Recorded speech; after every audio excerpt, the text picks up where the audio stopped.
pajak itu namanya pajak pusat, ada juga pajak daerah. Nah itu harus dipisahkan gitu. Jadi seperti cross check gitu ya, Pak. Jadi tuh perusahaan misalnya motong 100 tadi contohnya Pak Susilo. Nah, dari yang penerima penghasilan lapor, terima betul 100 nggak gitu.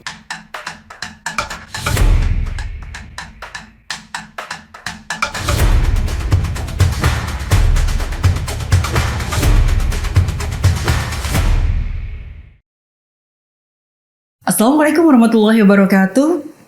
Pendengar dan pemirsa RRI Semarang, juga Sobat Pajak dimanapun Anda berada, saya Sri Jatmiko kembali menemani Anda dalam acara obrolan kali ini. Dan obrolan yang sangat relevan dalam kehidupan kita sehari-hari.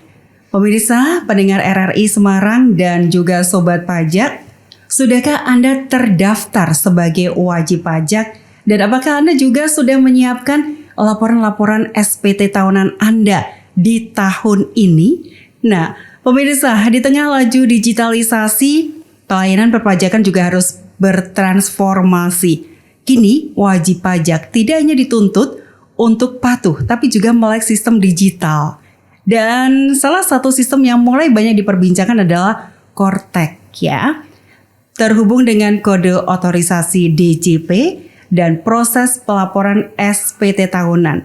Agar kita tidak sekedar tahu, tetapi kita juga benar-benar paham, kita akan mengulas bersama dua narasumber kita dari KPP Pratama Semarang Selatan. Sudah hadir, ada asisten penyuluh pajak mahir, Bapak Susilo Purwanto Hariwiono. Terima kasih. Assalamualaikum warahmatullahi wabarakatuh. Selamat siang atau mungkin bisa dilihat malam atau pagi para pendengar, pemirsa dan sobat pajak.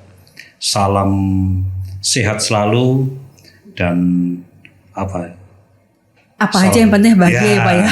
Yang penting semuanya pasti harus sehat gitu. Harus sehat biar bisa bikin laporan pajak Pak. Betul, salah satunya gitu. Salah satunya. Baik, ada juga penyuluh pajak ahli muda Ibu Wawang Gunarti. Sehat-sehat Ibu. Alhamdulillah sehat semua. Yang penting bisa bikin laporan pajak, bener itu Bu Siwi. Harus bisa bikin laporan pajak. Biar nggak salah, kita akan bersama dengan narasumber kita dan kita mau tanya dulu nih Pak. Ini sebetulnya Kortek nih apa sih Pak? Dari kemarin banyak nih Pak yang sudah buka-buka aplikasi juga. Kortek ini sendiri sebenarnya sekarang semua masyarakat Indonesia udah ya bukan viral lagi ya. Apalagi kalau udah melek digital, udah di media sosial itu udah berseliweran lah. Jadi orang udah buka media sosial kita, medsos kita entah apa ya mungkin nggak bisa nyebut banyak ya istilahnya.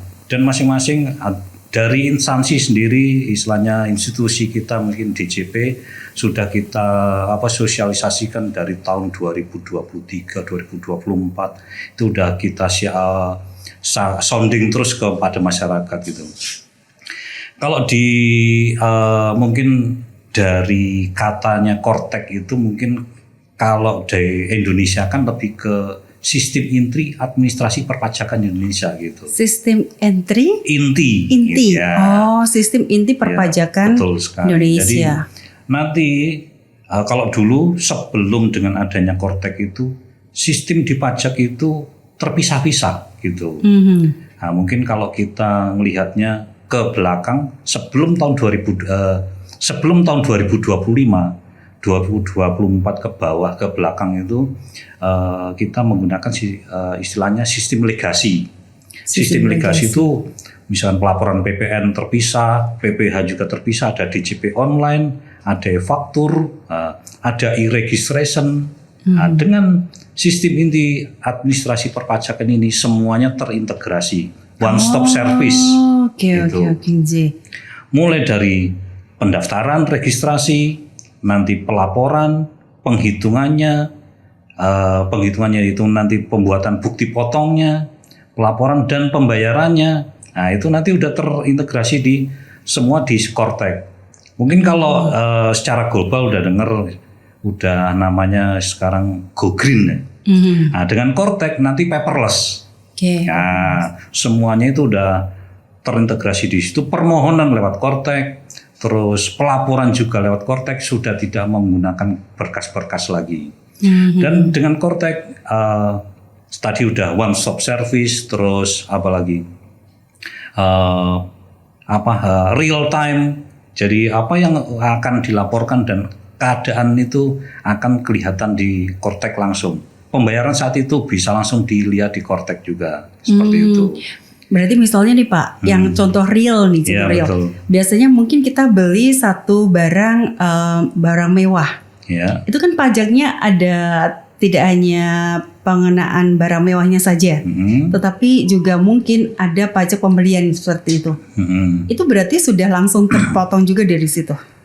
nanti juga mungkin para pemirsa, para pendengar, sobat pajak itu mungkin udah sebagian ada yang mengerti, ada yang belum. Jadi ada pajak itu namanya pajak pusat, ada juga pajak daerah. Nah itu harus dipisahkan gitu. Jadi nanti terkait Kortek atau pajak pusat yang dibutuhkan apa? Kalau dulu sebelumnya ada namanya NPWP. Betul. Nah sekarang yang digunakan adalah NIK KTP. Gitu. Jadi NIK KTP jangan lupa.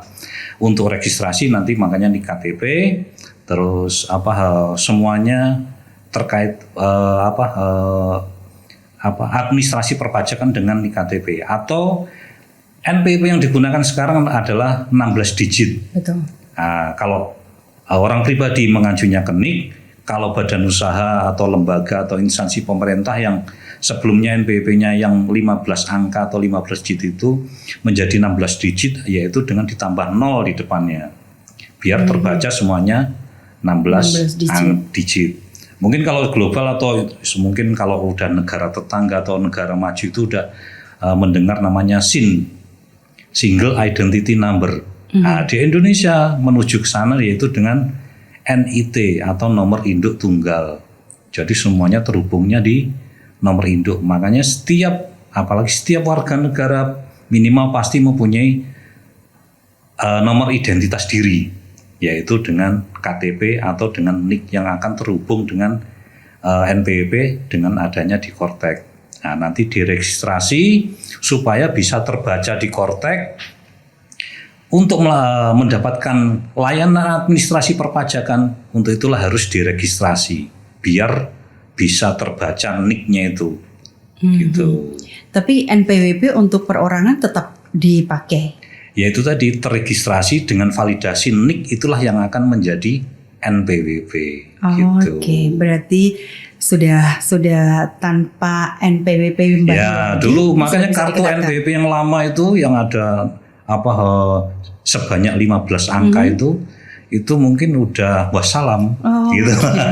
Karena sekarang yang digunakan adalah tinggal nunjukkan KTP kita aja. NIK kita kalau sudah terregistrasi di Kortek tinggal ngasih NIK KTP, itu berarti itu merupakan NPWP kita gitu. Berarti dalam satu kali transaksi kalau itu ada pemotongan pajak yang terkaitan dengan pihak lain, itu juga sudah otomatis pihak lain pun akan sudah terpotong pajaknya gitu. Betul sekali. Jadi identitas diri kita lah yang nanti kita berikan untuk setiap adanya transaksi atau setiap kita mendapatkan penghasilan gitu. Setiap kita mendapatkan penghasilan, nah itu nanti yang diminta kalau dulu NPWP, sekarang adalah tinggal nunjukin NIK KTP. Nah itu nanti yang akan terbaca atau terekam di Kortek. Apalagi sekarang dengan era keterbukaan informasi publik, otomatis semua transaksi otomatis ya menyangkut seseorang berarti menggunakan NIK-nya. Menggunakan gitu. NIK-nya, baik. Berarti NIK ini Kortek ini menjadi pintu utama layanan perpajakan ke depan, begitu ya? Betul sekali. Tadi juga sudah disebut kode otorisasi DJP. Yeah. Nah, Bu Wawang, kode otorisasi DJP ini apa sih, Bu? Kode otorisasi DJP ini sebagai pengganti tanda tangan yang dulunya pakai pulpen ya. Jadi ini sebenarnya tanda tangan digital. Jadi kan kalau dulu itu misalnya SPT mau lapor yang masih pakai kertas kan tanda tangan pakai Pakai pulpen. izin. Setelah era ISPT, e-filing itu pakai kode token.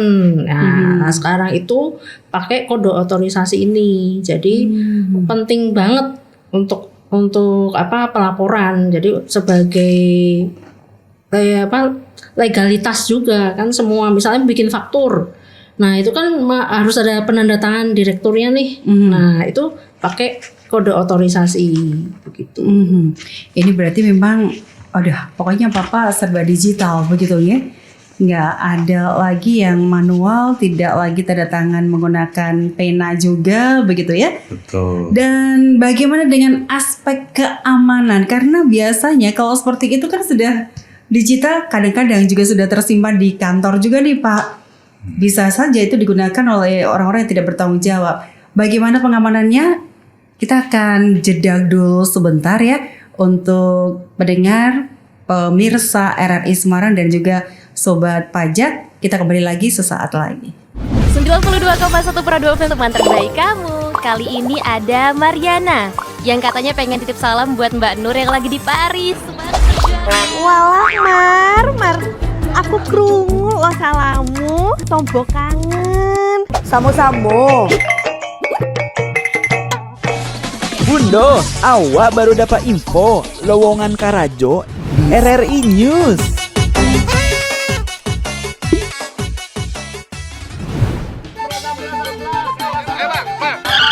Nyanyi lagu apa kita, Pace? RRI digital saja toh.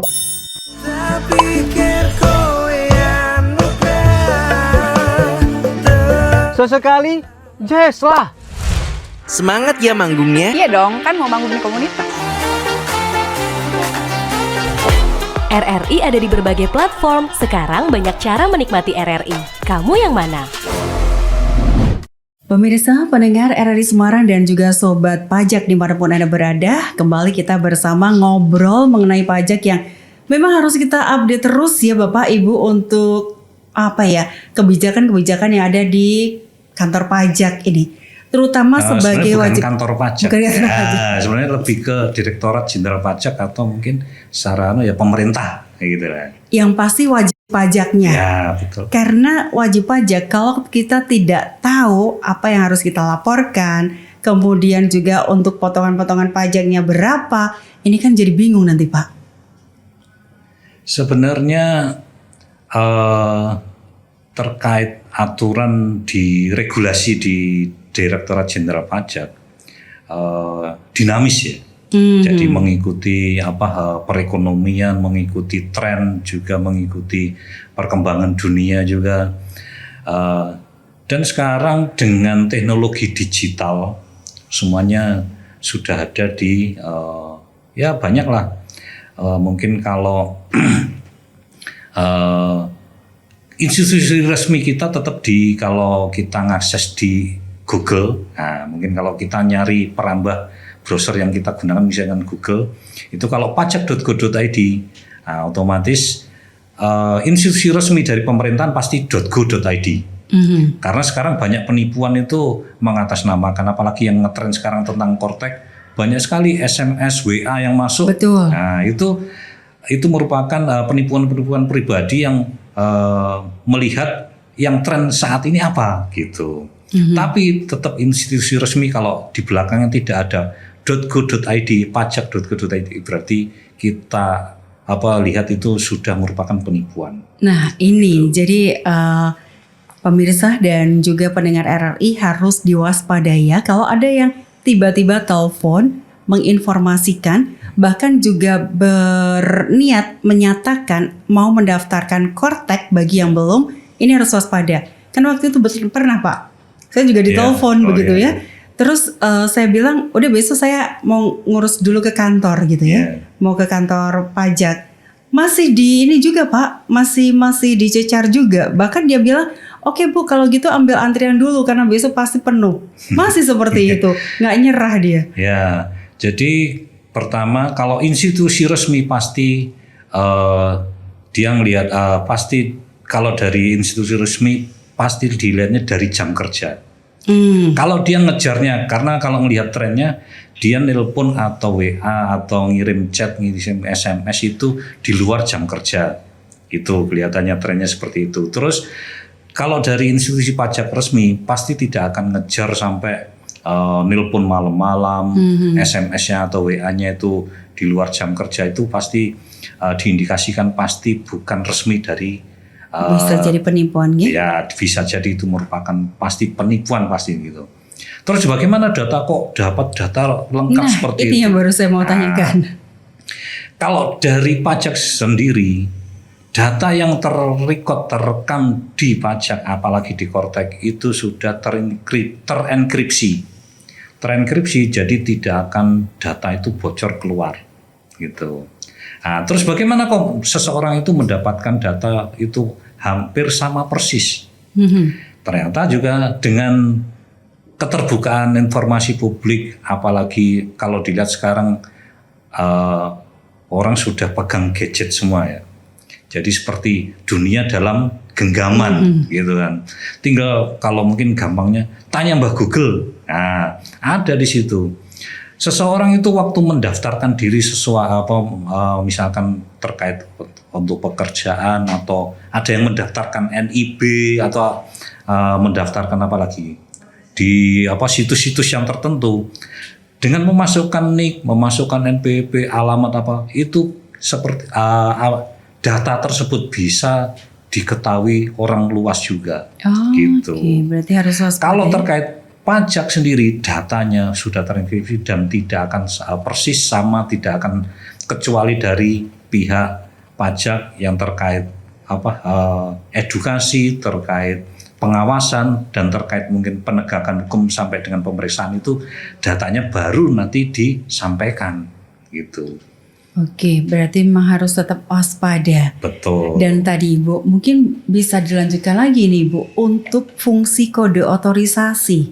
Ini seperti apa ini Bu, agar terproteksi juga nih data-data dari masyarakat ini, terutama wajib pajak ini Bu? Ya, kode otorisasi ini memang dibuat khusus ya untuk pengganti tanda tangan basah tadi. Nah, terus juga tingkat keamanannya memang dibuat istilahnya tuh two factor authentication ya. Jadi nanti ada 2 tahapan untuk mengvalidasi tersebut ya. Jadi nanti membuatnya itu kan wajib pajak membuat sendiri dulu nih kodenya. Nah, nanti pas pembuatan itu nanti dikirim linknya ke email wajib pajak yang sudah terdaftar dan divalidasi di kantor pajak. Jadi emailnya juga nggak sembarangan ya.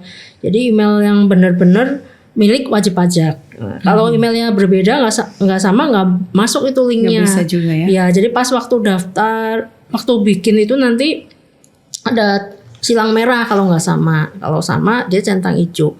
Nah, nanti kalau satunya lagi, tingkat keamanannya itu nanti dikirimin kode OTP ke nomor handphone wajib pajak yang terdaftar juga di Direktorat Jenderal Pajak. Nah, nanti dikirim kode OTP lewat SMS. Nah, itu nanti juga begitu terima kode OTP diisikan juga di Kortek tersebut ya. Jadi kodenya berapa. Jadi ini kan udah ada 2 tahap untuk memverifikasi nomor email dan nomor handphone gitu. Ini tentu saja pengamanan berlapis begitu ya, Iya, sehingga tidak bisa digunakan bermacam-macam. Nah, berarti kode otorisasi DJP ini tanda tangan digital wajib pajak, begitu kan Ibu? Ya betul. Jadi kuncinya lah gitu. Jadi kalau Kortek kan ibarat rumahnya ya. Baik. Jadi misalnya udah selesai minta layanan atau selesai bikin SPT, nah terus kan mau kirim. Nah sebelum kirim ya pakai kode otorisasi ini. Jadi masukkan, istilahnya namanya paspres ya itu. Paspres. Nah kalau waktu masuk akun namanya password. Nah ini paspres. Kalau untuk sebenarnya bisa dibuat juga sama. Jadi password dan paspres sama. Nah, itu juga ada karakter khususnya. Jadi passwordnya nggak yang mudah dijebol juga ya. Nah, jadi harus minimal 8 karakter dari huruf besar, huruf kecil, angka, terus karakter khusus. Nah, itu jadi tingkat keamanannya juga tinggi passwordnya. Baik. Nah, begitu. Baik, tadi sudah disampaikan ini menjadi kunci begitu. Nah, sekarang kita masuk ke bagian yang paling ditunggu nih Pak. Untuk aktivasi korteks sendiri Pak, ini caranya bagaimana? Sebenarnya kalau aktivasi korteks sendiri mungkin kalau dikembalikan bahwa setiap warga negara Indonesia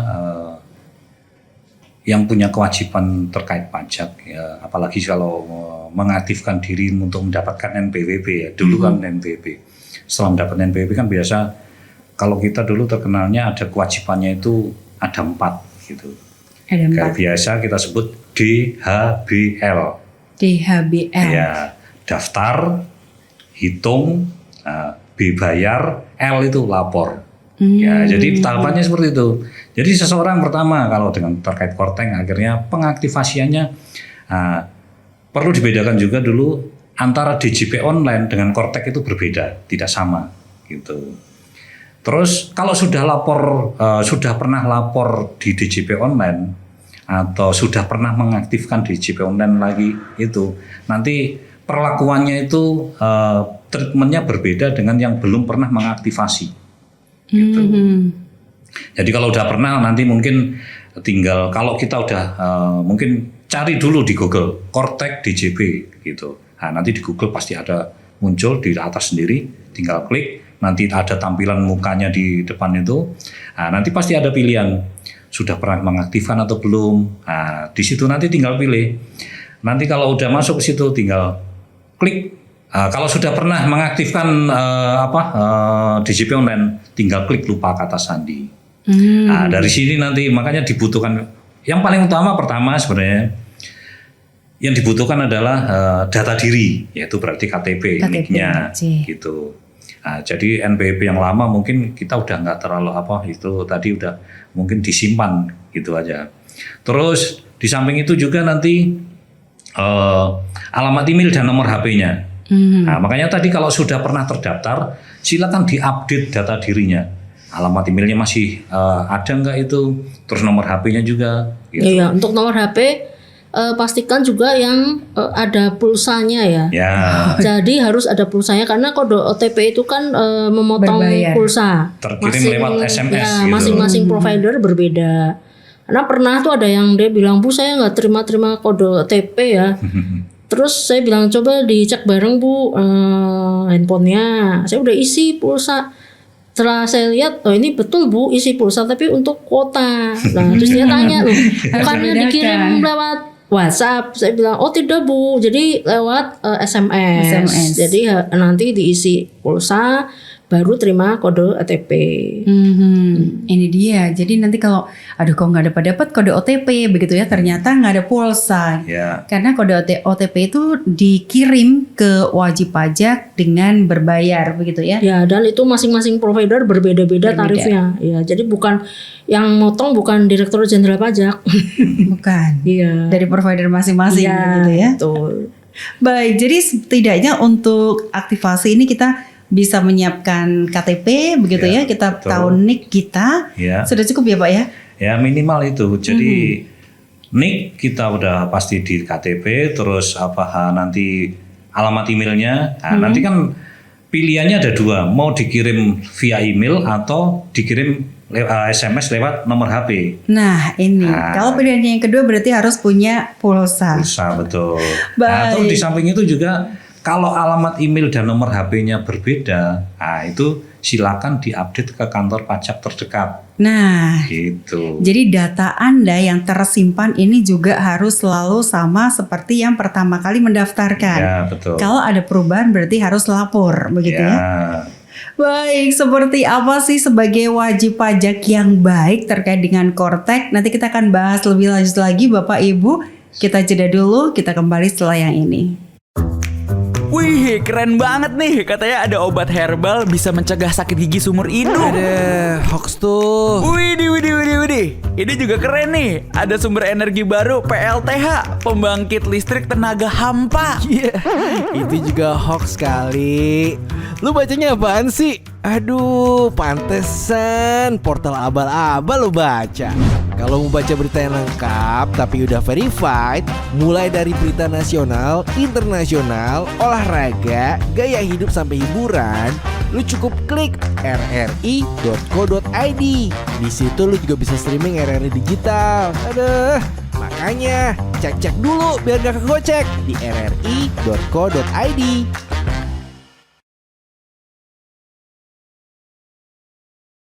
Pendengar pemirsa RRI Semarang dan juga Sobat Pajak, tadi kita sudah banyak membahas mengenai bagaimana sih kita harus mendaftarkan diri kita sebagai wajib pajak dan juga bagaimana otorisasi untuk Kortek. Nah, sebagai seorang wajib pajak yang baik, tentu lapor pajak atas apa yang sudah kita lakukan ini menjadi satu hal yang menjadi kewajiban kita. Begitu kan Bapak Ibu?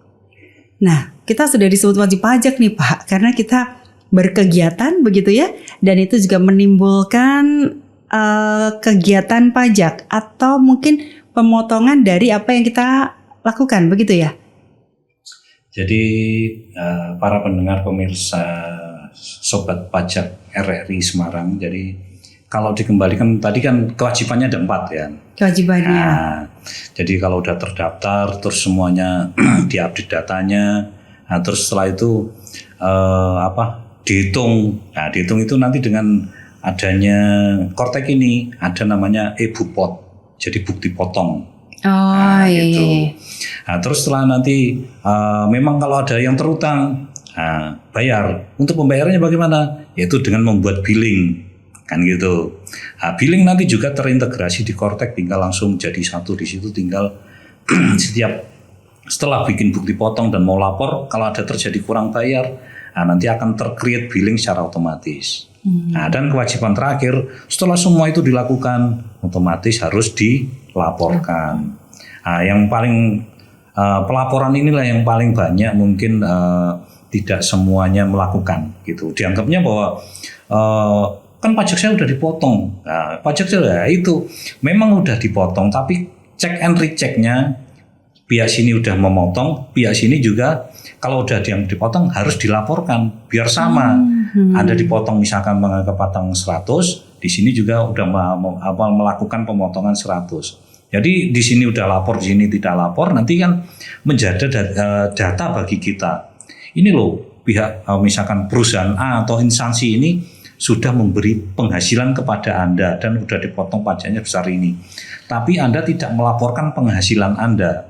Gitu kan. Jadi seperti cross check gitu ya Pak. Jadi itu perusahaan misalnya motong 100 tadi contohnya Pak Susilo. Nah, dari yang penerima penghasilan lapor, terima betul 100 enggak gitu. Bisa aja kan perusahaannya motong 100 ternyata penerima penghasilannya nerimanya enggak 100 nih. Nah, ini kan sebagai kontrol juga kan gitu.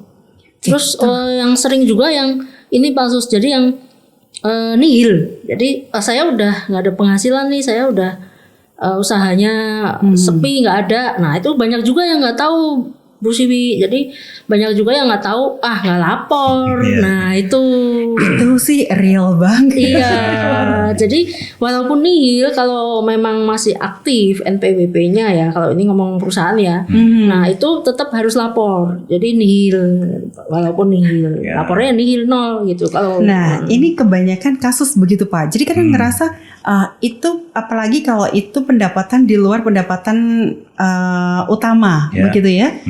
Ini biasanya mas seperti itu. Sudah lapor belum? Lah kan sudah dipotong gitu. Biasanya begitu memang. Ternyata harus lapor juga ya. Kalau dikembalikan juga pertama sistem pajak di Indonesia adalah self assessment. Self assessment itu penghitungan pembayaran dan pelaporannya itu diserahkan pada wajib pajak. Anda mau lapor penghasilan misalkan cuma 1 juta, silahkan.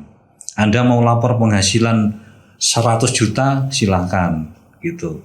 Tapi kalau selama tidak ada data yang menyatakan berbeda, nanti mungkin dari pihak pajak itu tidak akan masuk gitu. Jadi jangan kaget kalau ada surat cinta datang karena Anda lapor cuma 100.000.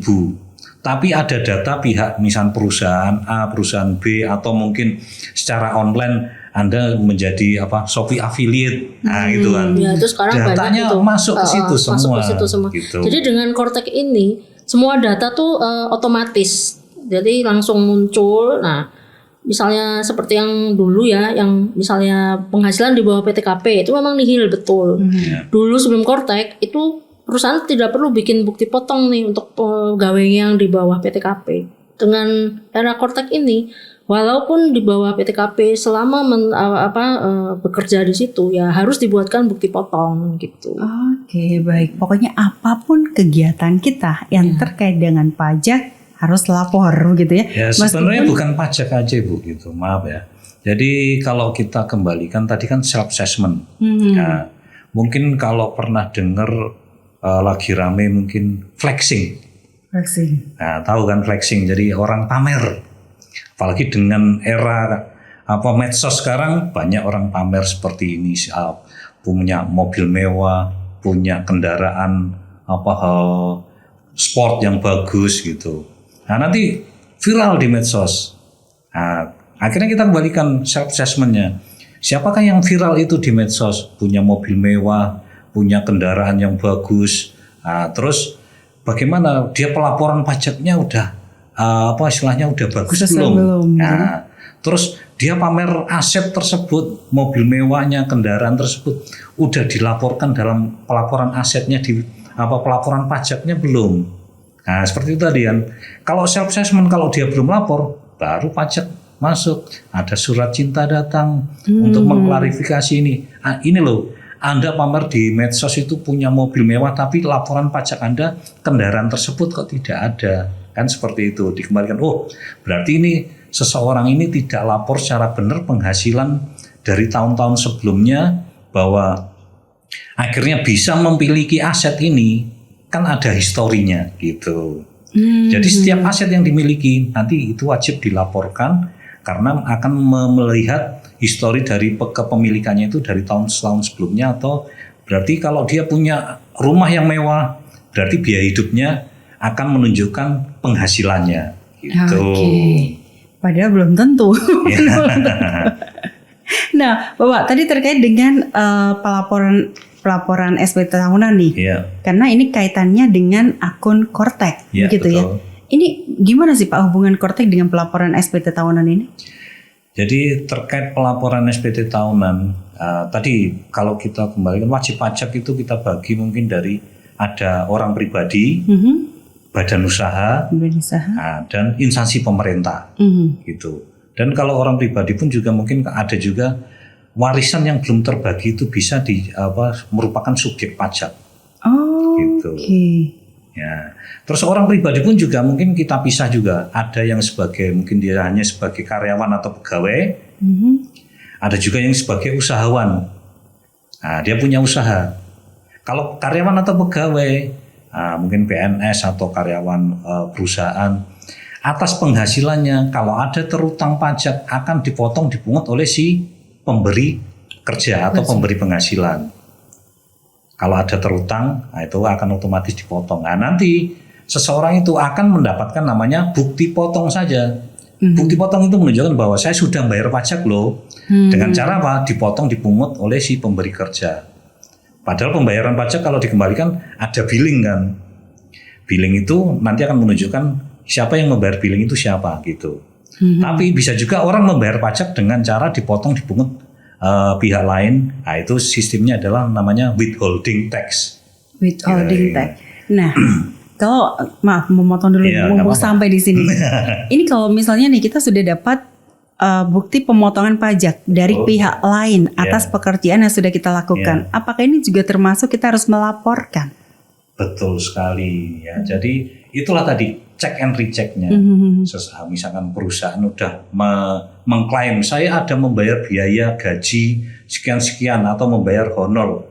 Jadi kalau perusahaan itu kan ada laporan keuangan. Di laporan keuangan itu di laba rugi ada tertulis biaya honor gaji. Nah itu nanti kan harus diperinci ini kepada siapa aja. Di rincian itulah nanti kalau seseorang itu penghasilannya ternyata melebihi PTKP dibuatkan bukti potong. Bukti potong yang udah dipotong tadi, seseorang udah penghasilannya sekian dan udah dipotong pajaknya sekian oleh perusahaan ini. Nah itulah nanti bisa diklaim biaya oleh perusahaan ini. Terus di sini juga bahwa saya mengklaim pajak saya udah dipotong. Jadi akan ada titik temunya gitu loh. Kalau masing-masing Sinkron, ya. dilaporkan ya, Iya. betul. Sinkron. Perusahaannya lapor SPT, orang pribadinya, pegawainya juga lapor SPT. Nah ini dia Bu, karena banyak nggak tahu apakah ini ketidaktahuan atau memang ngerasa kan udah dipotong, yang penting kan sudah bayar pajak gitu ya. Iya. Udah deh nggak lapor. Ini apa nih Bu, sanksi ataupun juga yang akan diterima oleh si wajib pajak tadi? Kalau dia sebetulnya sudah dipotong pajaknya, dia sedang ngerasa bayar pajak tapi dia tidak melapor begitu ya. Ya, kalau Ditahan dulu Ibu jawabannya karena ini betul-betul real yang banyak terjadi di lapangan. Dan pendengar, pemirsa juga sobat pajak dimanapun Anda berada, kita akan dapatkan jawabannya setelah yang satu ini. 92,1 Prado FM teman terbaik kamu. Kali ini ada Mariana yang katanya pengen titip salam buat Mbak Nur yang lagi di Paris. Walah Mar, aku krungu lo salamu, tombok kangen. Samo-samo. Bundo, awak baru dapat info lowongan Karajo di RRI News.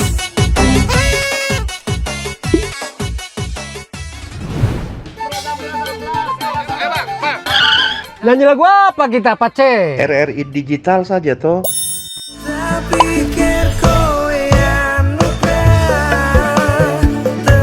Sesekali jazz lah. Semangat ya manggungnya. Iya dong, kan mau manggung di komunitas. RRI ada di berbagai platform. Sekarang banyak cara menikmati RRI. Kamu yang mana? Pendengar, pemirsa RRI Semarang dan juga sobat pajak dimanapun Anda berada, kita kembali lagi ke obrolan kita bersama dengan narasumber kita yang sangat luar biasa, sudah memberikan kita banyak pemahaman meskipun belum paham-paham nih Pak Ibu. Karena termasuk tadi yang terakhir saya tanyakan nih Ibu, sudah ngerasa sih kalau kita itu penghasilan kita tadi sudah langsung dipotong oleh pemberi kerja begitu ya, tapi kita nggak usah lapor karena ngerasa kan sudah dibayar gitu. Ini gimana nih Bu konsekuensinya dari wajib pajak itu sendiri?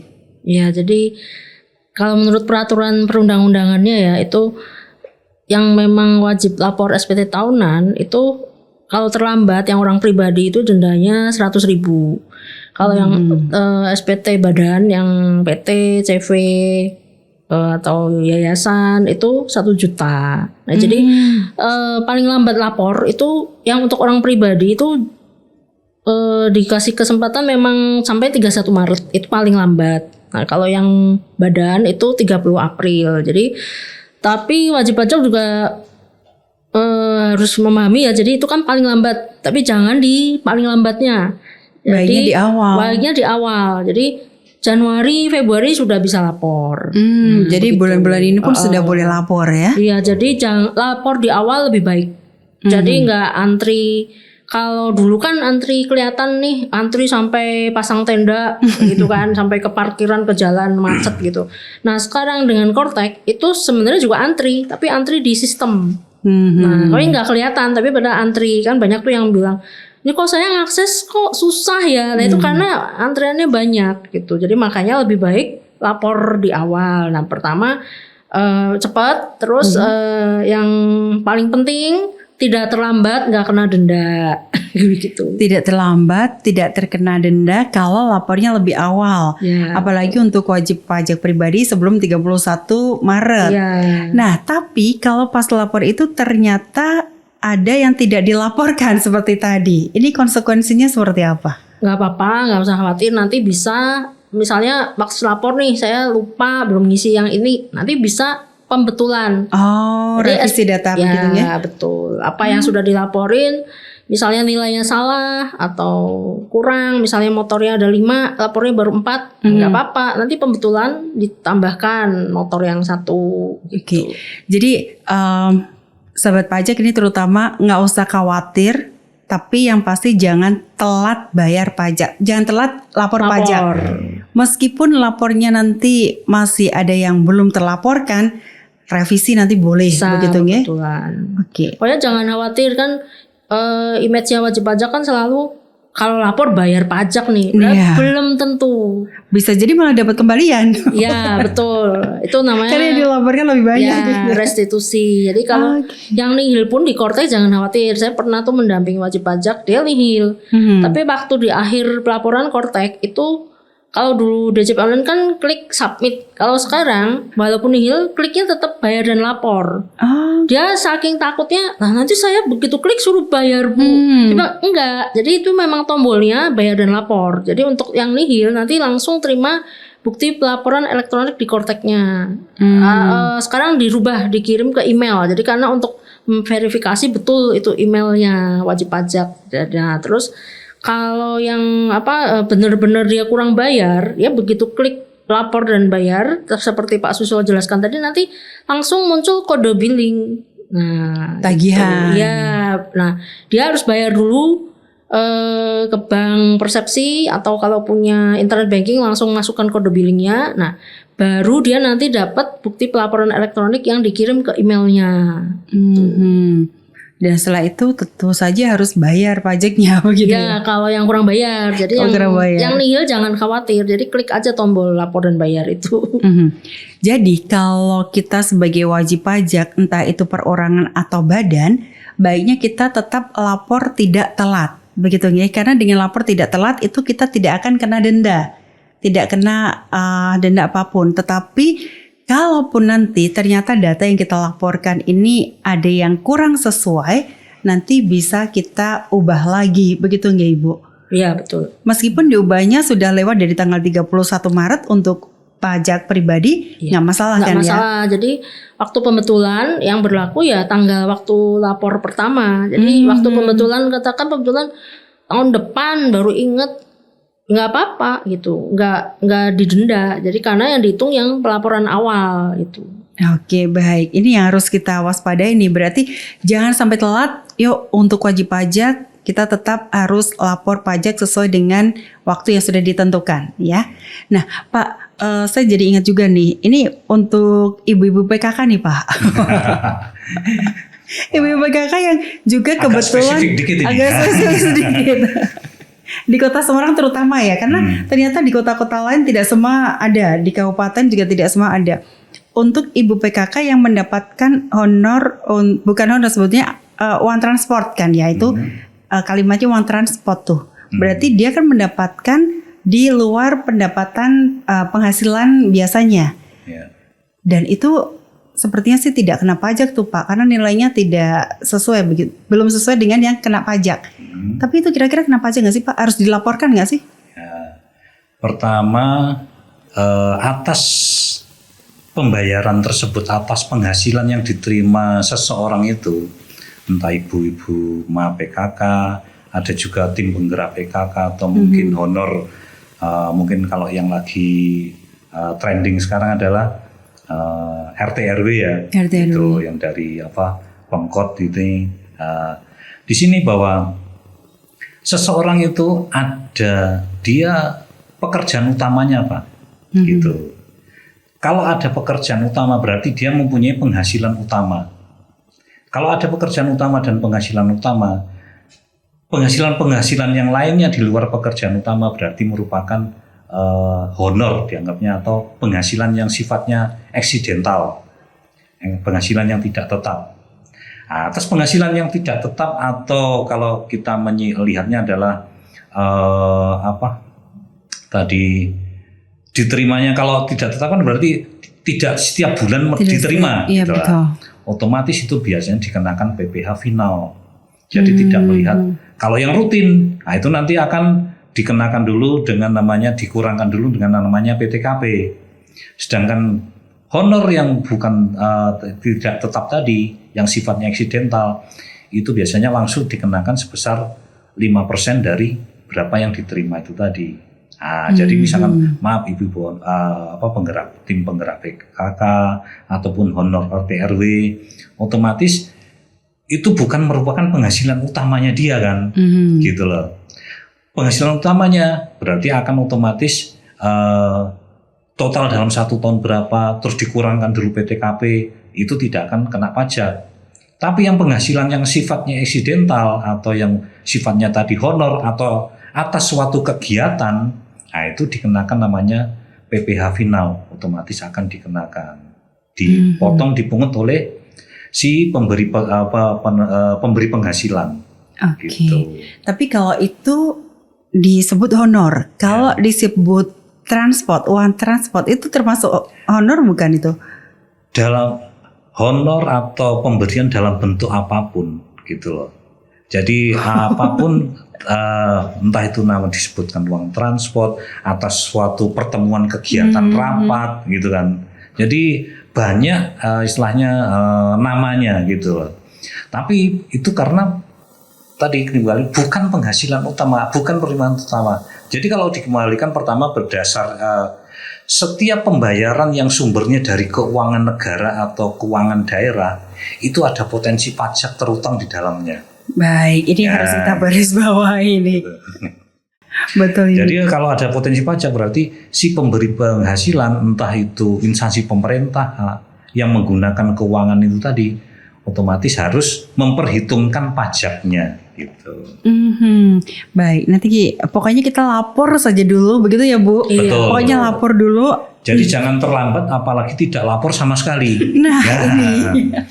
Lapor meskipun nihil itu udah menggugurkan kewajiban. Nah, dan kalau ada yang salah nanti bisa pembetulan pelaporan, bisa pembetulan 1, 2, 3, 4, 5 bisa. nggak apa-apa ya. Dilapor pembetulannya nanti tahun depan boleh, pembetulannya mungkin bulan depan boleh, selama belum turun pemeriksaan. Nah ini gitu loh. turunnya pemeriksaan kapan tuh Bu? Nah, kalau Kalau tahun pajak. ditemukan data yang tidak sama. Oke, baik. Kita semikirnya kan banyak yang diurusin pajak rumah. Tapi tetap saja terdeteksi ya kalau ada yang salah. Jadi kalau ada kesulitan atau apa, silakan datang konsultasi ke kantor pajak terdekat. Jadi sekarang sudah namanya borderless ya, bisa untuk konsultasi di kantor pajak manapun. Kalau di Semarang ada Candi Sari, Gayam Sari, Semarang Selatan, Semarang Barat, Semarang Timur. Nah itu bisa dikonsultasikan ke kantor pajak atau di kanwil pajak pun bisa. Boleh ya. Gitu. Baik, meskipun tidak domisili di Kota Semarang, Betul. boleh Meskipun ya. dia terdaftarnya itu di mungkin ternyata dia NIK-nya terdaftar di kantor pajak Surabaya atau kantor pajak Jakarta atau mungkin terdaftar di kantor pajak mungkin di Banda Aceh, bisa dikonsultasikan kantor pajak terdekat. Gitu. Nah, ini dia enaknya online begitu ya. Ya. Baik, banyak sebetulnya hal yang akan kita obrolkan, tapi karena keterbatasan waktu, kayaknya nanti kita sambung lagi lain waktu ya Bu Awang ya. Ibu monggo, yang bisa kita garis bawahi sedikit saja Ibu untuk pendengar dan pemirsa Yang RRI. utama, aktifkan akun Kortek. Kemudian buat kode otorisasi digital ya, terus laporkan SPT seawal mungkin. Di awal waktu lapor lebih awal lebih baik. Jadi nggak antri di sistem, terus juga tidak terlambat lapor. Nah, pagi ini kan bulan Januari, Februari ya, ini Februari. Nah, itu segera laporkan saja. Jadi kalau sudah lapor, sudah tenang. Nanti kalau misalnya ada kekeliruan atau baru ingat ada yang belum dilapor, ya bisa pembetulan. Yang penting lapor dulu. Ya, betul. Bapak Susilo, monggo Bapak yang bisa kita sampaikan ke pendengar. Setiap pelaporan tadi adalah self-assessment. Nah, self-assessment, Anda mau lapor bagaimanapun silahkan gitu. Tapi nanti kalau ada data yang menyatakan berbeda, jangan kaget. Baik secara sistem, nanti misalkan tidak lapor, ternyata tidak lapor, ada sanksinya. Terus ternyata ada data yang tidak dimasukkan di laporan, ya nanti akan ada konfirmasi klarifikasi dari kantor pajak. Jadi akurasi dan validasi dan kebenaran yang akan dilaporkan minimal itu harus dijaga benar gitu. Jadi silahkan mau lapor bagaimanapun itu adalah haknya wajib pajak gitu. Tapi jangan lupa, jangan buru-buru juga. Kalau memang datanya belum lengkap, jangan dilaporkan dulu. Kalau dipastikan udah valid, lengkap, silakan dilaporkan. Dan lebih baik lapor nihil dulu, nggak masalah, gitu kan. Tadi jangan sampai terlambat dan lapor bisa pembetulan berapapun. Baik, yang penting harus lapor dulu dan Ya. jangan terlambat lapor begitu ya. Betul. Baik pemirsa dan pendengar RRI Semarang juga sobat pajak dimanapun Anda berada. Dari perbincangan hari ini kita belajar bahwa sistem perpajakan digital bukan untuk mempersulit begitu ya. Bukan untuk mempersulit tetapi untuk memudahkan kita. Dan Kortek kode otorisasi DJP pelaporan SPT tahunan adalah salah satu rangkaian yang saling terhubung. Semakin kita memahami, semakin ringan pula kewajiban kita menjalani. Terima kasih kebersamaan Anda, semoga bermanfaat. Dan Pak Susilo, Bu Awang matur nuwun rawuhnya. Nanti lain kali kita ngobrol lebih banyak lagi. Terima kasih perhatian Anda dan sampai jumpa di kesempatan yang berbeda. Wassalamualaikum warahmatullahi wabarakatuh.